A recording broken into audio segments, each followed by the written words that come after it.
तो मैंने बुआ से पूछा, फिर बुआ बोली भाई इसकी तो पहले से शादी हो चुकी है और ये अपने किसी कजन के ऊपर रेप केस भी डाल चुका है, जो कि बरी होके आ चुका है बाहर 9-10 महीने में या 1 साल के आसपास। वो लड़का बाहर आ चुका, 2 थे शायद। उसके बाद जैसे पीछे से एकदम ऐसे हुआ कि भाई कुछ आया है मेरे साइड में पीछे। उसने जो एसिड की बोतल, पूरी बड़ी बोतल थी उसके पास 5 लीटर के आसपास, तो जैसे उसने ऐसे करा तो मैं हाथ ऐसे कर गया, तो हाथ पे यहाँ पूरा ये हाथ जल गया, ये सिर का था, फेस पे पड़ा था सारा, ये थोड़ा आँख के पास भी है, आँख पे बच गया, थोड़ा सा गिरा नहीं। मैं 1 सेकंड में समझ गया था भाई एसिड है, क्योंकि जलन इतनी हो गई थी और जो टी शर्ट पहनी थी वो सारी पिघल के, ये स्किन वगैरह अंदर कुछ अंदर से बगी, कुछ नीचे जड़ के पड़ गई। पेनफुल ये था कि किसी कोई मानने को तैयार ही नहीं था कि लड़के के साथ ऐसा हो सकता है, और इसके साथ हुआ है, वो दर्द में पड़ा है, उसको किसी कोई मतलब नहीं, सबको ये लगा कि हाँ लड़की को बचा लो। अच्छा ठीक है, लड़की ने कर दिया केस, मान लो रेप का ही लगा लो, उसने केस कर दिया, लड़का बाद में इनोसेंट प्रूफ हो गया, तो फिर उस लड़की के लिए क्या, कोई सजा, कुछ नहीं।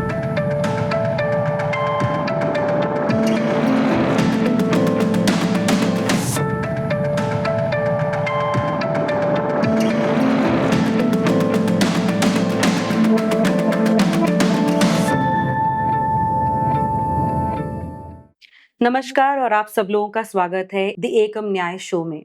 हम यहाँ पर बात करते हैं उन पुरुषों और उनके परिवारों की जिनको झूठे मुकदमों में फंसाया जाता है, उनको लीगल इनजस्टिस का सामना करना पड़ता है, और उन कहानियों की जो ज्यादातर लोगों के लिए लगता है उनको कि कभी होती ही नहीं है। खासकर आज जिस केस को हम आपके सामने लेकर आए हैं, वो तो लोगों को हमेशा यही लगता है कि सिर्फ लड़कियों के साथ ही गलत होता है, वैसा कभी भी लड़कों के साथ कुछ होता ही नहीं है। हम बात कर रहे हैं एक ऐसे क्राइम की जो अपने आप में सबसे ज्यादा भयावह है। वो ना ही मेंटल और इमोशनल ट्रॉमा अपने विक्टिम के ऊपर छोड़ता है, बल्कि एक फिजिकल ट्रॉमा भी पूरी लाइफ के लिए छोड़ता है, दिखता भी है। मैं बात कर रही हूँ एसिड अटैक की। इंडिया में एसिड अटैक एक बहुत ही रियल प्रॉब्लम है और इसके ज्यादातर शिकार, बिल्कुल सही बात है, कि महिलाएं ही होती हैं, महिलाएं या लड़कियां। लेकिन ऐसे बहुत सारे पुरुष भी हैं जो एसिड अटैक का शिकार हुए भी हैं, और उनके उसके बाद उनकी जो जस्टिस की जर्नी है वो बहुत ज्यादा मुश्किल रही है। क्योंकि जहां हमारे देश में आज के समय पे एसिड अटैक विक्टिम्स के लिए लॉ तो है ही बड़ी स्ट्रिक्ट, लेकिन बेनिफिशियल स्कीम्स भी हैं कॉम्पेंसेशन के लिए। लेकिन जब पुरुष एसिड अटैक का शिकार होते हैं, उनको इन स्कीम्स या कॉम्पेंसेशंस को लेना बहुत मुश्किल होता है। इनफैक्ट ऐसे केसेस भी हुए हैं जहां पे जब एक पुरुष एसिड अटैक विक्टिम ने अथॉरिटीज से कॉम्पेंसेशन के लिए गुहार लगाई, तो उनको अथॉरिटीज ने बोला कि ये तो सिर्फ महिलाओं के लिए प्रोविजन है। आज हमारे साथ मेरे बहुत ही ज्यादा चहीते और मेरे भाई जैसे एक इंसान बैठे हैं जिनको मैंने 2 साल पहले जाना। इनका नाम है Shyam Ruhil. Thank you so much join करने के लिए श्याम। 26 अक्टूबर 2022 को श्याम के ऊपर 5 लीटर एसिड फेंक दी गई एक महिला द्वारा। उनकी सिर्फ ये गलती थी कि उस महिला ने उनको कहा था कि वो उससे शादी कर ले, और उन्होंने मना कर दिया। ऐसा कोई रिश्ता नहीं था, ऐसा कोई रिलेशनशिप नहीं था, ऐसा कोई शादी की बातें नहीं हुई थी, ऐसा कोई बहुत लंबा चौड़ा इतिहास नहीं था। मामूली कुछ महीनों की बातचीत और उसके बाद ये proposal, rejection and acid attack. Shyam, thank you so much हमको ज्वाइन करने के लिए। और शुरुआत करते हैं आपके बैकग्राउंड से। श्याम, कहाँ से आप आते हैं? अपने बैकग्राउंड के बारे में बताइए, अपनी फैमिली के बारे में बताइए, अपने बचपन के बारे में कुछ बताइए हम। मेरा नाम श्याम है, मेरा गांव भदरोड़ी के पास है, रोद गांव है। फैमिली में मम्मी पापा है नहीं, मैं बुआ के साथ रहता हूँ। दादी थी लास्ट, वो भी 2021 में चली गई थी, तो तब से मैं सोनीपत ही रहता हूँ। मैं बचपन से ही बुआ के साथ रहता था सोनीपत। बचपन सारा वहीं पे गया है, स्कूल में गया, फिर कॉलेज सोनीपत ही, फिर जॉब वगैरह का हुआ था वहीं पे एक न्यूट्रिशन शॉप पे, तो वहीं सोनीपत ही रहा मोस्टली सारा। मम्मी पापा कब गुजरे? और पापा जब मैं कॉलेज में था पापा तो तब गए थे, दादी उससे 2 साल बाद गई थी, और मम्मी तो बचपन में ही। आपकी उम्र क्या थी जब माँ चली गई? याद ही नहीं है, वो तो ज्यादा ही अच्छा, छोटा था। ज्यादा ही छोटे थे। अच्छा, तो उसके बाद दादी ने पाला? हाँ, दादी ने फिर बुआ जी ले गई थी अपने अच्छा, साथ। और पिताजी जब गुजरे तब आप कितनी साल मैं के? कॉलेज में था, सेकंड ईयर में।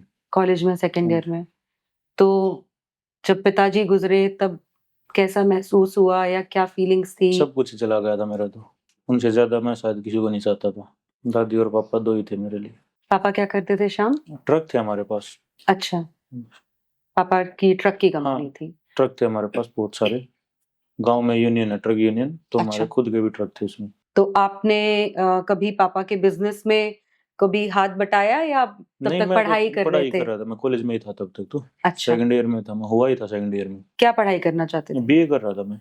अच्छा, और बीए करने के बाद क्या ड्रीम्स या कुछ गोल्स क्या सोचा था? फिटनेस से रिलेटेड ही थी साहब। फिटनेस से ही था। हाँ जी। तो ये जो महिला है, इससे आप कब मिले या कब जान पहचान हुई? कैसे शुरुआत हुई? ये दादी की डेथ के बाद हम सोनीपत चले गए थे परमानेंट ही। वैसे मैं बीच में आता रहता था घर पे अपने, तो फिर वहीं पे चले गए। तो मैं अपना चुपचाप गुमसुम बैठा रहता था अपना आराम, क्योंकि मेरे लिए तो सभी चले गए थे, मेरे ना फैमिली में कोई नहीं था। जो बुआ थी वही लास्ट, वही बची मेरे पास। तो मैं बैठा रहता था, मैंने कभी घुमाया तो आसपास खेत थे, वहाँ पे घूम के आ जाता था मैं पैदल जाके। फिर ये लड़की जिसने मेरे ऊपर एसिड डाला, तो अंजलि नाम है इसका, तो ये और इसकी माँ वहाँ पे, जहाँ पे हमारा घर था वहाँ पे खेत थे पीछे, तो ये वहाँ पे घूमने के लिए आती थी इवनिंग में। तो ऐसे ये देखते मेरे को, घर पे देखते थे, तो मैं बैठा रहता था। मैं ना, मैंने ध्यान दिया ना कभी इतना कुछ। तो मैं गली में आना जाना था, मेरे दोस्त की दुकान है रोड के पास गली में, तो मैं उस पे चला जाता था थोड़ी देर टाइम पास के लिए, कि भी थोड़ा मन हल्का हो जाएगा। मैं घूम के आता था, तो कई बार वो रास्ते में मिल जाती, तो मैं अपना सीधा जाना आना, मेरा ना कभी किसी से मतलब रहा, ना मैं कभी फालतू घूमा। तो एक दिन उसने हाय हेलो हाथ से करा, तो मैं अपने देख के इग्नोर कर दिया नॉर्मली। तो फिर डेली का देखना था मैं, भाई क्या है ऐसा कुछ। तो फिर एक दिन उसने अपना नंबर दे दिया, हमारे दोस्त की तरह बात होने लगी। सिंपल बात हुई थी, ना कुछ ज्यादा रिलेशन वगैरह कुछ भी नहीं था। ये कौन से महीने की बात थी, कौन से साल ये की? बात थी, ये महीना तो याद नहीं है मेरे को ना। मेरी दादी को गुजरी थी जुलाई में। जुलाई 2022 में आपकी हाँ दादी जुलाई में, 2022 नहीं में 22 में नहीं, 21 में। 2021 में आपकी दादी हाँ, गुजरी थी। तो ओके, उसके बाद ये बात हुई होंगी हमारी नवंबर दिसंबर या जनवरी के आसपास हुई थी। ओके, सर्दियों का टाइम था। अच्छा, तो हम नॉर्मल बात करते रहे कि भाई ठीक है, फैमिली में कौन है कौन नहीं है। मैंने बता दिया भाई, मेरा जो हुआ था सब सच्ची बता दिया जो था। तो भाई यहाँ पे किसके साथ रहते हो? मैं बुआ के साथ रहता हूँ। तो फिर नॉर्मल बात होते रही। तो मैंने भी पूछा कि भाई तुम्हारे साथ क्या कुछ है, तो उसने भी कुछ नहीं बताया भाई। बाद में पता लगा था कि उसकी शादी वगैरह, लेकिन उस टाइम तक नहीं बताया था कुछ भी। तो फिर जैसे मेरी जॉब लग गई थी कंपनी में, तो बुआ बोली भाई अपना काम करने लग गया है, अब तेरी शादी के लिए रिश्ता वगैरह देख लेते हैं, फिर अपना घर को देखना संभालना, घर भी खुल जाएगा। तो मैं बोला मैं क्या ठीक है उम्र बुआ। थी आपकी उस टाइम पे शाम? मैं होऊंगा 23 साल के आसपास। 23 साल, हाँ ओके। जी। मैंने इससे जिक्र कर लिया, अभी दोस्त के तौर पे तो हम बात में अपने जैसे लड़के दोस्त होते हैं तो उनसे भी शेयर कर लेते हैं भैया ये बात, तो मैंने इससे भी कर ली। तो बोली अपने मेरे लिए पूछ लिया, मान नहीं भाई अपना तो होगा ही नहीं, मैं कुछ है ही नहीं अब तो बोली हम मैं से, मैं कहा दोस्त हैं हम तो वैसे भी, तो इसमें क्या कुछ वो बनता ही नहीं, कुछ भी नहीं बनता। तो बोली वो अपनी बुआ से पूछ के तो देख। तो मैंने बुआ से जिक्र करा, तो कितना समय हो गया था आपको बातें करते हुए इस टाइम 5-6 तक? महीने हो गए थे। 5-6 महीने हो हाँ गए जी। थे, अच्छा। तो फिर बुआ बोली ठीक है भाई मैं पता कर लेती हूँ, क्योंकि पता तो हर कोई करता भाई कल को शादी होनी है। तो बुआ ने पता करके फिर पर मेरे को, अभी तक ऐसी कोई 5-6 महीने में ऐसी बात नहीं कि आई लव यू बोला हो, या नहीं ऐसा कुछ भी नहीं था। कोई आपने बोला हो कि हम शादी नहीं नहीं करेंगे, नहीं, ऐसा कुछ भी नहीं या था। एक इंटीमेट रिलेशनशिप हो, या नहीं ये कुछ भी चीज नहीं थी। कि मतलब लाइकिंग वाइकिंग के भी ऐसा नहीं कुछ ऐसा नहीं कुछ था? उसकी साइड से था, मेरी साइड से नहीं था ये तो। उसने हाँ बताया था उसने कि वो बोला भी आपको था, पसंद हाँ करती वो है? पसंद करती। अच्छा। तो फिर बुआ को मैंने बता दिया, तो बुआ ने पता लगाया उसका, जैसे भी मतलब जो छानबीन तो हर कोई करता है अपने बच्चे के लिए, फ्यूचर को देखने के लिए। तो फिर बुआ ने मेरे को मना कर दिया। फिर बुआ, मैं बोला मैं क्यों किस लिए? तो बुआ बोली नहीं बात नहीं बताती, मैं बस नहीं करनी, मना कर दी। तो मैंने मना कर दिया उसको भी। फिर वो बोली क्यों करा ये तो बता। तो मैंने बुआ से पूछा, फिर बुआ बोली भाई इसकी तो पहले से शादी हो चुकी है, और ये अपने किसी कजन के ऊपर रेप केस भी डाल चुका है, जो कि बरी होके आ चुका है बाहर 9-10 महीने में या 1 साल के आसपास। वो लड़का बाहर आ चुका, 2 थे शायद वो। तो फिर मैंने उसको मना कर दिया। तो फिर वो बोली अपने ही कजन के ऊपर रेप हाँ केस, मतलब कुछ प्रॉपर्टी वगैरह को लेकर किस भी में ये नहीं झूठा पता। केस डाला था? हाँ वो बरी होके आ चुके थे वो। अच्छा। तो मैंने तो मना कर दिया, फिर भी होगा ही नहीं वो तो लड़के उस गांव में नहीं रहते थे, आप उनको नहीं जानते नहीं थे? मैं नहीं जानता था उनको। ये बुआ ने पता करा ना कि भाई ये ऐसी ऐसी लड़की कौन कहाँ से है, क्या बैकग्राउंड है, तब पता लगा था ये सब चीजें। अच्छा, मैं बस अपने ऑडियंस को एक चीज बता दूं कि हरियाणा या आज भी इंडिया में जो छोटे जगह होती हैं, मेट्रोपॉलिटन सिटीज में तो ऑब्वियस सी बात है कि पैटर्न्स चेंज हो गए हैं। लोग मैट्रिमोनियल वेबसाइट से और डेटिंग ऐप से मिलते हैं और फिर मैरिज में चले जाते हैं। बट आज भी छोटे जगह पे इस तरह की इंक्वायरी वगैरह करना या अपने गांव में एक दूसरे से पता कर लेना, खासकर अगर एक ही गांव की बात हो, तो ये काफी कॉमन है। और ज्यादातर परिवार जो हैं, लड़के के परिवार भी लड़कियों के परिवार भी, एक जांच जरूर करते हैं कि कैसा परिवार है, कहाँ से आते हैं, क्या करते हैं। तो उसी इंक्वायरी की जो है शाम बात कर रहे हैं, जो इनकी बुआ ने करी। तो फिर मना करने के बाद वो बोली मैं अपनी माँ को लेके आके मैं बात करती हूँ। मतलब भाई होगा ही नहीं, पहले से मैरिड हो तो कैसे होगा। तो उसने वो जिद करके मैं बिना बताए अपने आप घर पे ही आ गई। अच्छा, मैरिड भी थी और मैं- डिवोर्स नहीं हुआ था? नहीं पता इस बात का तो। अच्छा, लेकिन नहीं मैरिड डिवोर्स नहीं थी? हुआ था, नहीं डिवोर्स नहीं हुआ था, डिवोर्स नहीं हुआ था? नहीं हुआ था। और मैरिड थी, लेकिन उसने आपको कभी आज नहीं तक ये बात बताई बताई नहीं? नहीं कभी भी। अच्छा, ओके। और फिर बुआ के मतलब बुआ के आके फिर वही बात कि भाई शादी कर दो, ये वो अपनी माँ के साथ आई थी उस टाइम पे। तो बुआ ने तो मना कर दिया साफ साफ। तो फिर लड़ाई झगड़ा बुआ के साथ करने लगी, मेरे को बोलने लगी। तो बुआ बोली भाई मैं क्यों करूँ, कुछ लेके थोड़ी खा रहे हैं तुम्हारा, या क्यों करूंगी, मैं तो नहीं करती, मेरा जहाँ मन करेगा मैं वहाँ पे करूंगी। तो पहले से मेरे मैं क्यों करूँ, क्या मेरे लड़के में कोई कमी थोड़ी किसी चीज की, भाई मैं मजबूरी में करनी पड़ेगी। तो फिर बुआ के साथ लड़ने लगी। फिर जाते जाते बोली कि भाई मेरे साथ नहीं करोगे ना तो कहीं करके ही दिखा दियो, ऐसा कर दूंगी, कहीं करने के लायक ही नहीं रहोगे फिर आप। ये कब की बात है?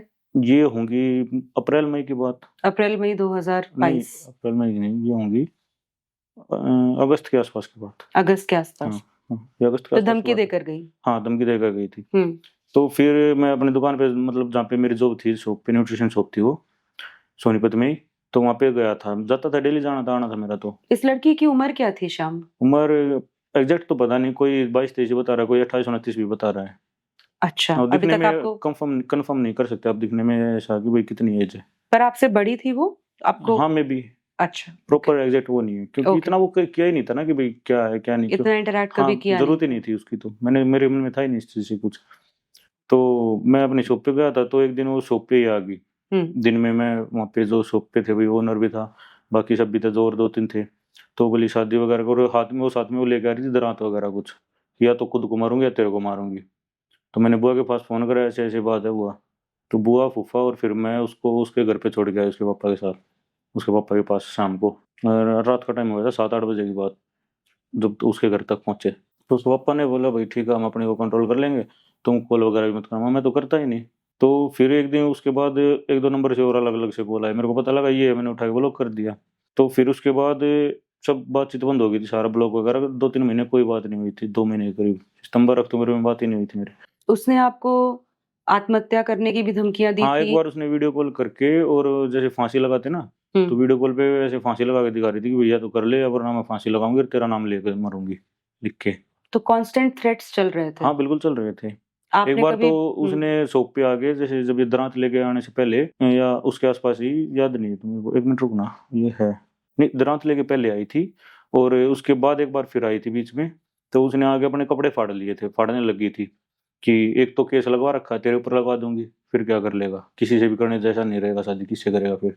तो वो जब तो बुआ के सामने धमकी दे के गई थी कि भाई मेरे से नहीं करेगा तो कराओगे तो किसी से नहीं करने दूंगी। फिर मैं एक बार शॉप पे था अपनी, तो आई वो छुरी, दरांत लोहे का होता है जो हमारे साइड होता है रहने, तो वो लेके आई कि भाई या तुम खुद मरूंगी या तेरे को मारूंगी या शादी कर ले। तो उसको वहां से समझा बुझा के भेज दिया, वहां से वापिस भेजा यहाँ से, अब नहीं होना तो क्या कर सकते इसमें, पहले तूने झूठ बोली है, कुछ भी बताया नहीं साफ साफ, कोई मैरिड है, केस कर रही है, पहले ये कौन करेगा ऐसे। फिर एक बार वो फिर आई कि भाई ये आई थी, उस दिन बारिश का टाइम था, और वो आई थी करीब करीब 5-6 बजे के आसपास आई थी। तो आगे, और पहले तो गली में जुलूस निकालने लगी, मैं अपने शॉप पे आ गया वापस। तो शॉप पे आने के बाद जो शॉप का ओनर भी था, एक दो जो और भी काम करते थे वो भी थे, सबके सामने अपने कपड़े फाड़ने लगी।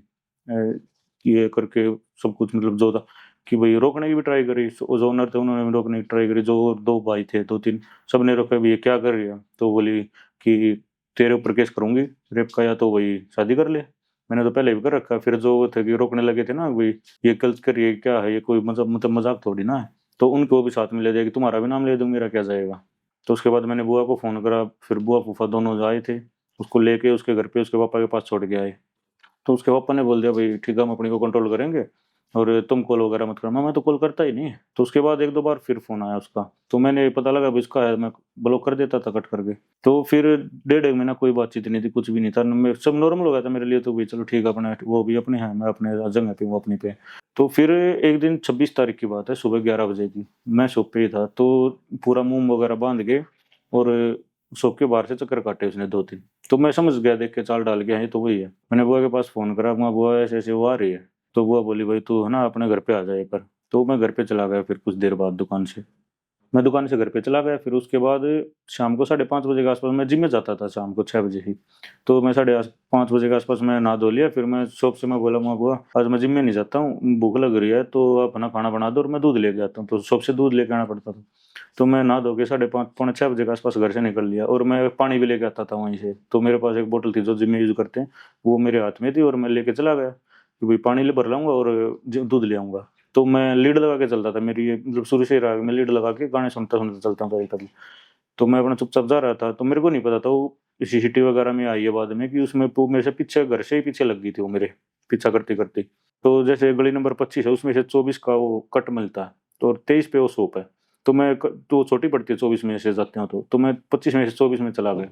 तो 24 में मैं थोड़ा ही चला था। उसके बाद जैसे पीछे से एकदम ऐसे हुआ कि भाई कुछ आया है मेरे साइड में पीछे। तो उसने जो एसिड की बोतल थी, पूरी बड़ी बोतल थी उसके पास, 5 लीटर के आसपास। तो जैसे उसने ऐसे करा तो मैं हाथ ऐसे कर गया, तो हाथ पे यहाँ पूरा ये हाथ जल गया। ये सिर का था, फेस पे पड़ा था सारा। ये थोड़ा आँख के पास भी है, आँख पे बच गया, थोड़ा सा गिरा नहीं।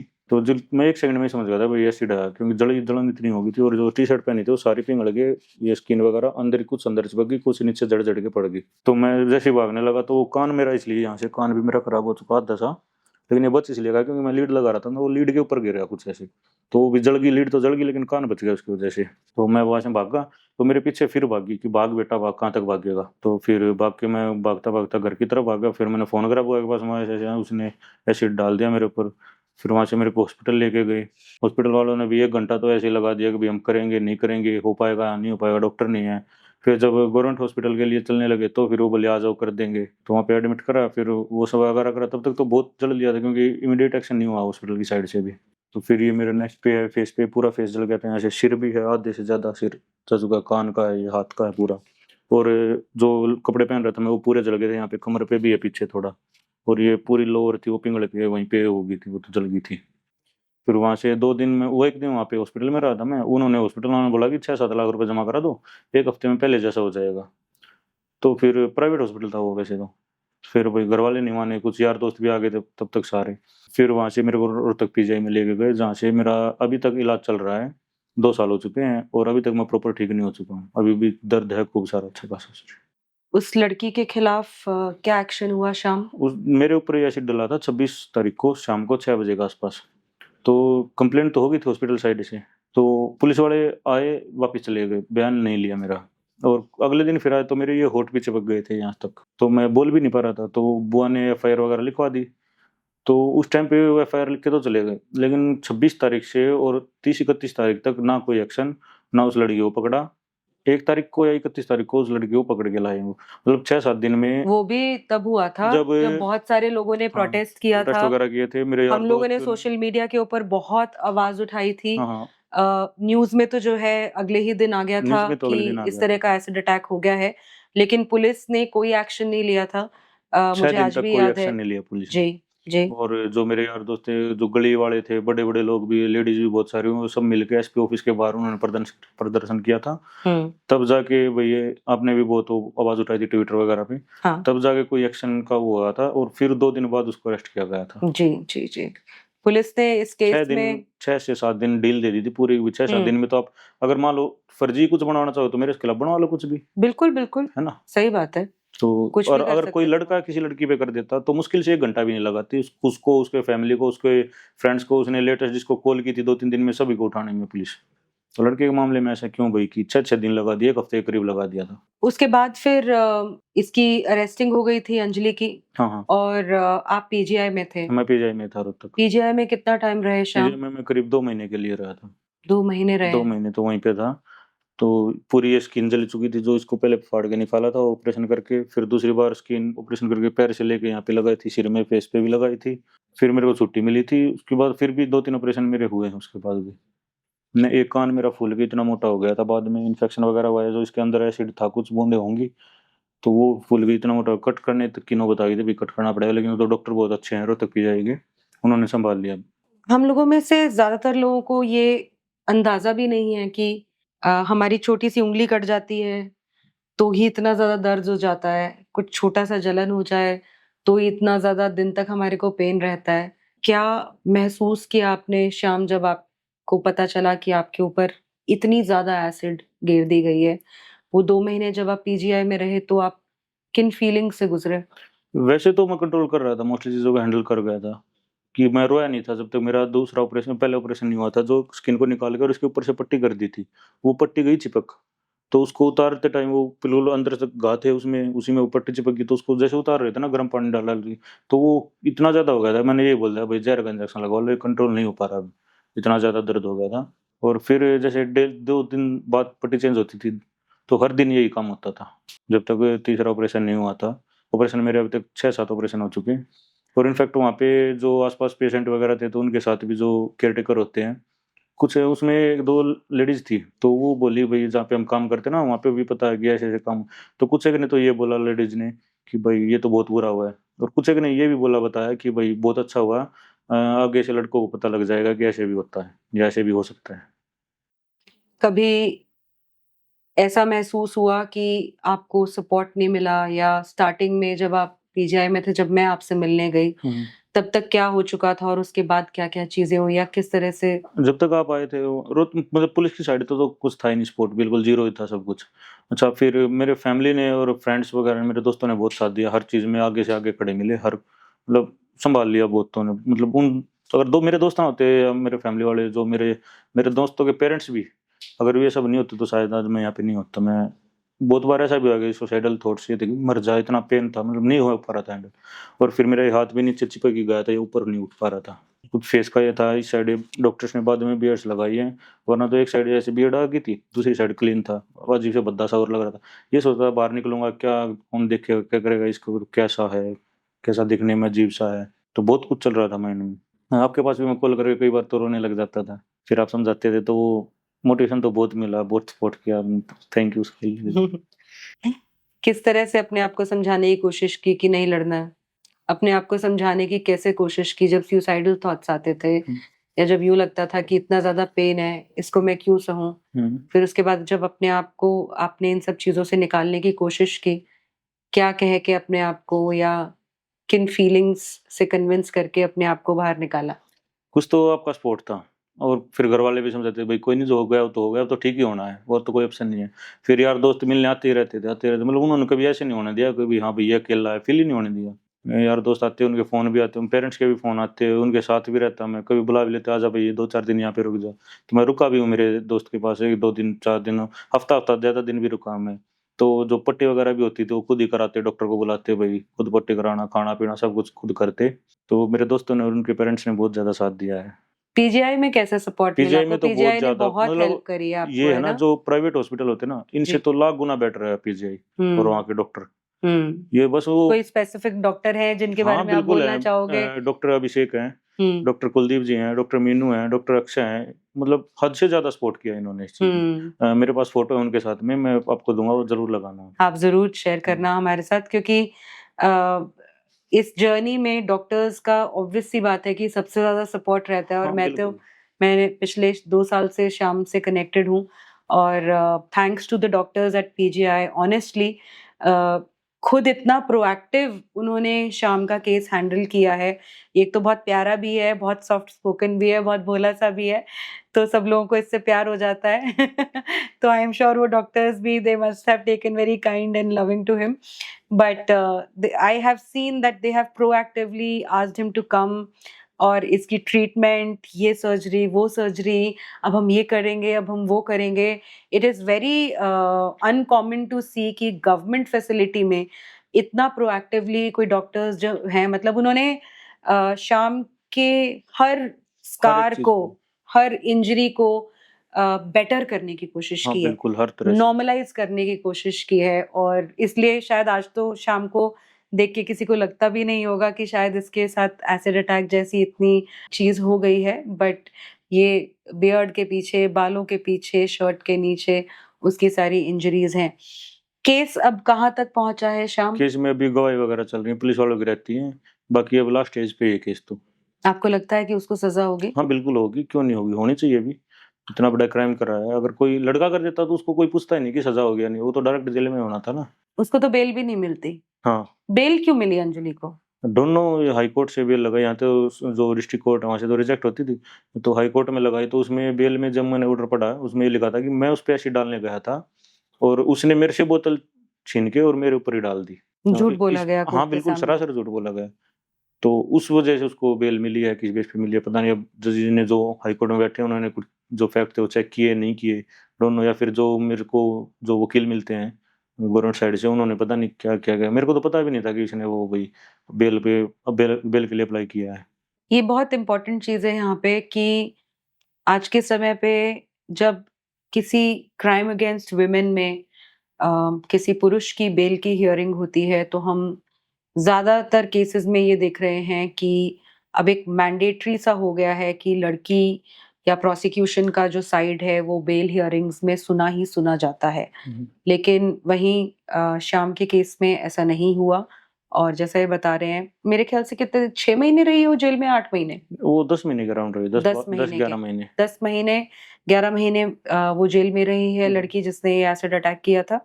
लेकिन इनकी तरफ से जो है उसकी बेल हियरिंग के समय पे सुनवाई नहीं हुई। I am not questioning the judgment of the जजेस, बट ऐसे बहुत सारे केसेस हैं जहाँ पे जब तक पूरी टेस्टिमनीज ना हो जाए, खासकर क्राइम अगेंस्ट वुमेन के केसेस में जहाँ फिजिकली इतना क्राइम जो है विजिबल है वहां पे बेल नहीं मिलती है या पूरे ट्रायल के बाद ही बेल मिलती है। ऐसे बहुत सारे केसेस हो चुके हैं जहाँ पे झूठा फंसाया गया है किसी आदमी को, वहां पे भी बड़ा मुश्किल है। लोग 1.5-2 साल तक जेल में रहते हैं, उसके बाद उनको बेल मिलती है और यहाँ पे उसको 10 महीने में ही जो है बेल मिल गई।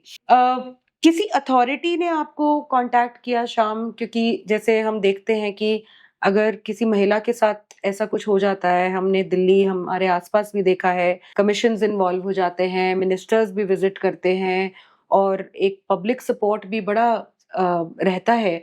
तो कभी किसी अथॉरिटी ने, जहाँ से आप बिलोंग करते हैं, किसी अथॉरिटी ने कहा हो कि इस लड़के को कॉम्पेंसेशन मिलनी चाहिए या आके आपके परिवार से मिला, ऐसा कभी कुछ हुआ? नहीं, ऐसा कभी कुछ भी नहीं हुआ। इनफैक्ट जो सिर्फ लोकल मीडिया ने थोड़ा बहुत कवर किया था, उसके बाद तो देश में तो पता भी नहीं भी कि ऐसा कुछ, देश के हरियाणा के भी पूरे को नहीं पता होगा कि ऐसा कुछ हुआ भी है या हो गए हट चुका है, अब क्या चल रहा है। इनफैक्ट ना उनकी लड़की वालों की साइड से जो वहाँ पे ऑफिशियल्स ही लगा लो एक तरह से, जो राजनीति में होते हैं, उनकी तरफ से ये भी आया था प्रेशराइज की थोड़ा, कि है ना अपना ले दे के कुछ निपटा लो केस को, वापिस ले लो इसको, लड़की का नाम मत लो, इसने गिरा है, और किसी का नाम ले लो या कुछ भी खुद से हो गया। तो ये सब चीजें और हुई थी। स्पोर्ट तो दूर की बात है, ना किसी तरह का कंपनसेशन, किसी चीज का कोई वो नहीं था। कोई लड़का है हो गया ठीक है, अब साइड हो, कौन पूछता लड़कों को। ये जो लड़की है पहले अपने ही फैमिली के हाँ भाइयों के ऊपर हाँ, अपने इसके कजन जो मतलब भाई लगते रेप हैं, केस रेप लगा केस लगा चुकी है, वो बरी हो चुके हैं। हाँ वो बरी हो चुके हैं। आपको लगता है शाम के आज के समय पे बड़ा आसान हो गया किसी भी लड़की को किसी लड़के के ऊपर आरोप लगा देना, और जैसा उसने आपने बोला कि कपड़े भी फाड़ लिए? हाँ वो तो लगाने के तैयार थी ना, वो तो फिर मैं फंसता ना, मेरे को दिखाना पड़ता कि भी मैं साबित करता बैठ के जेल में पड़ा साल महीने, 2 महीने 2 साल, जितना भी टाइम लगता है कि भाई मैंने नहीं करा ऐसा कुछ भी। और लड़की को क्या करना, सिर्फ बाहर जाके कहना, बोल सिर्फ मुंह से बोलना कि भाई इसने करा है, ना उसको कोई प्रूफ देना होता ना कुछ भी नहीं होता, बस पुलिस वाले जाएंगे उठा के डाल देंगे चल भाई। उसके बाद क्या होता लड़के के साथ कि भाई ठीक है लड़का चला गया जेल में, उसकी इज्जत का क्या, उसकी फैमिली की इज्जत का क्या। उस टाइम पे तो हर मीडिया चैनल ये दिखा देगा कि लड़की के साथ ऐसा कर दिया, इस फलाने फलाने इंसान ने ऐसा करा है। लेकिन जब वो प्रूफ होता है कि भाई ये नहीं, इसने कुछ नहीं किया था, गलती नहीं था, फिर कोई नहीं ये नहीं बताता कि भाई ऐसा कुछ भी नहीं हुआ था, फिर उस लड़के की इज्जत सारी मिट्टी में मिल जाती है, तो फिर उसको कोई नहीं पूछता आगे।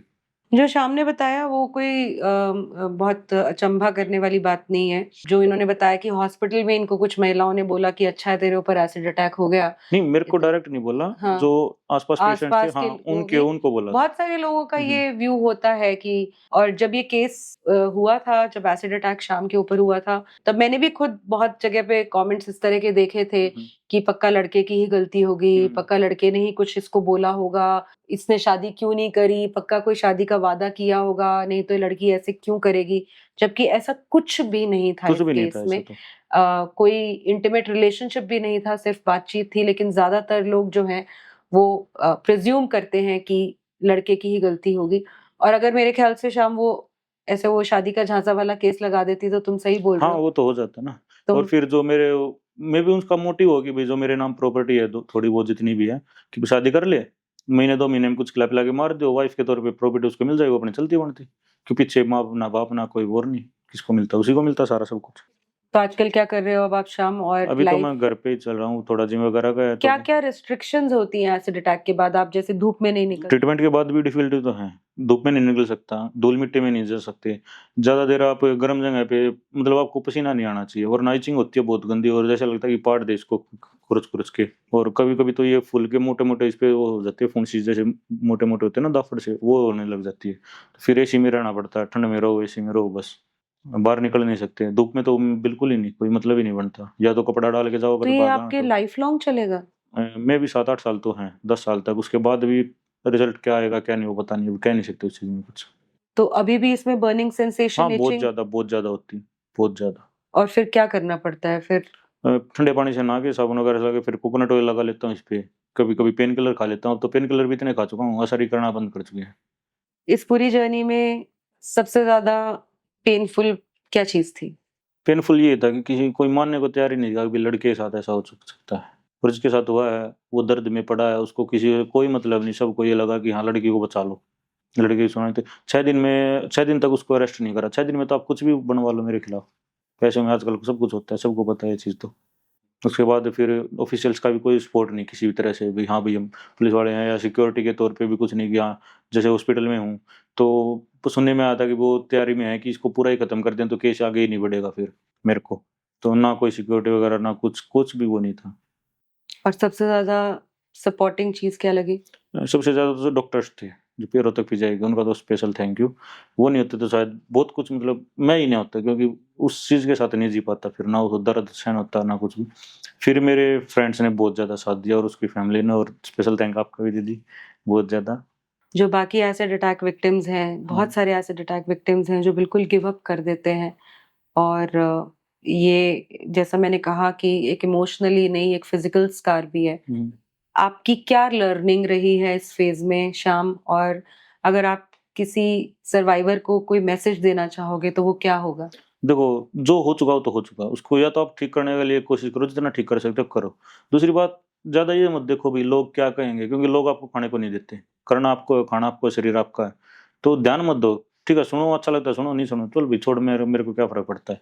और दूसरा, कभी कभी बाहर घूमने जाओ। मैं जैसे ना, मैं बहुत घूमा हूँ पहाड़ों में, कभी कहीं, कभी बीच साइड, कभी चेन्नई चला गया दोस्तों के साथ, कभी मतलब बहुत ज्यादा घूमा हूँ। उसके फोन बंद, फोन को मत रखो साथ में, फोन छोड़ दो। वो साथ में रखो दोस्त जो समझे आपको, आपकी फीलिंग को समझे, आपको समझाए। अगर आप रोने लगे तो ये नहीं कि भाई क्या है रो जा नु हो जा, मतलब समझे आपको कि कोई बात नहीं होता है, आगे बढ़ना, अब तो ठीक ही होना है, और तो कोई ऑप्शन नहीं है। तो घूमो, जितना हो सके घूमा करो। मैं घूम के मैं बहुत ज्यादा माइंड से टेंशन फ्री हो गया था घूमने के बाद तो, क्यों फिर वो ध्यान ही नहीं रहती थी वो चीजें कि भाई क्या हो चुका क्या नहीं। और एक थोड़ा बहुत एक्सरसाइज करते रहो वो तो जरूरी है, क्योंकि मेरा ये हाथ चिपक गया था बिल्कुल, इससे ऊपर नहीं उठता था। तो मैं ऐसे लटकता था तो इतना, तो इससे पूरा लटक जाता था, ये इतना ही रहता था। तो एक दिन मैं इस पे लटक के पूरा, और मैंने ये हाथ छोड़ दिया, वो एकदम फट गया यहाँ से। खून तो आया बहुत, लेकिन ये हाथ आज पूरा खुलता है किसी भी तरह से। वरना ओए ये ऐसे ही वाह! अटक जाता है, उसके आगे नहीं बढ़ता फिर। तो डर के आगे जीता हाँ कर दिया बिल्कुल, आपने, देखो हाँ? थोड़ा आपको दर्द तो सहना पड़ेगा, लेकिन आप ठीक हो जाओगे, यकीन मत छोड़ो खुद से। प्यार के ऊपर अभी भी विश्वास है नहीं, कि? कोई पहले भी नहीं था, प्यार थोड़ी ना था उसके साथ। अच्छा प्यार तो था ही नहीं। हाँ जी। पर ऐसा है क्या, लड़कियों से डरने वरने लग गए हो क्या, या नहीं? नहीं, जो जैसे दोस्त हैं बात तो कर लेते हैं, लेकिन उनको ही पता भाई नेचर कैसा है इसका। हम्म। तो पर ये है कि हाँ, जब ये होता है ना कि भाई कोई करीब आने को होता नहीं, भाई हाथ जोड़ता हूँ मैं, तो पहले भुगत चुका हूँ मैं, बिना कुछ करे भुगत चुका हूँ, तब तो हिम्मत ही नहीं है। लगभग 2 साल हो गए हैं आपको इस जद्दोजहद, हाँ, अभी 26 तारीख को 2 साल हो जाएंगे। है ना? 26 अक्टूबर को हाँ। 2 साल हो जाएंगे आपको। तो किसी भी ऑर्गेनाइजेशन से या किसी भी प्लेटफॉर्म से या किसी भी सपोर्ट ग्रुप से अ, जो हमने क्राउड फंडिंग करी थी हमने आपने। क्राउड फंडिंग की थी शाम के हम्म। लिए। हमने एक पूरा कैंपेन रन किया था शाम के लिए, और शायद 3.5 लाख हाँ, रुपए 3.5 लाख रुपए का। 3.5 लाख रुपए हम लोगों ने शाम के लिए रेज किए थे, जो हमने शाम को पिछले साल या हाँ, पिछले साल आ गए, उसी उसी टाइम टाइम आ गए शायद थे, 2-3 महीने दो के अंदर तीन अंदर। महीने में ही हम लोगों ने शाम को हम्म। जो है 3.5 लाख रुपए क्राउड फंड से रेज करके दिए थे, and I am very very thankful जिन भी लोगों ने उस कैंपेन को सपोर्ट किया। हाँ, बहुत अ, सबको ही थैंक यू मेरी तरफ से सबको। तो जितने भी लोग देख रहे हैं शाम को आज अपने सामने, दिस इज शाम, इसके लिए आप लोगों ने, सब लोगों ने जो है कंट्रीब्यूट किया था, जब आपने सपोर्ट किया था।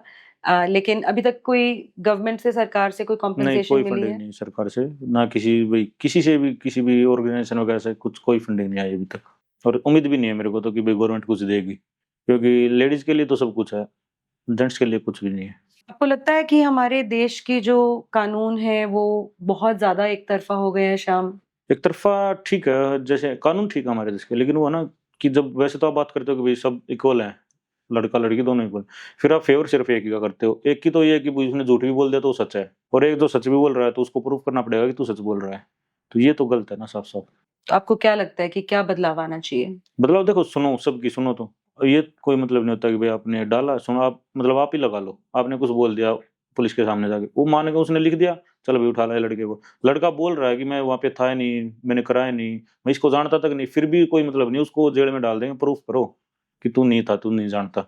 ये ऐसा क्यों होता है, क्यों? अच्छा ठीक है, लड़की ने कर दिया केस, मान लो रेप का ही लगा लो आप, कि उसने केस कर दिया, लड़का बाद में इनोसेंट प्रूफ हो गया, तो फिर उस लड़की के लिए क्या, कोई सजा, कुछ नहीं।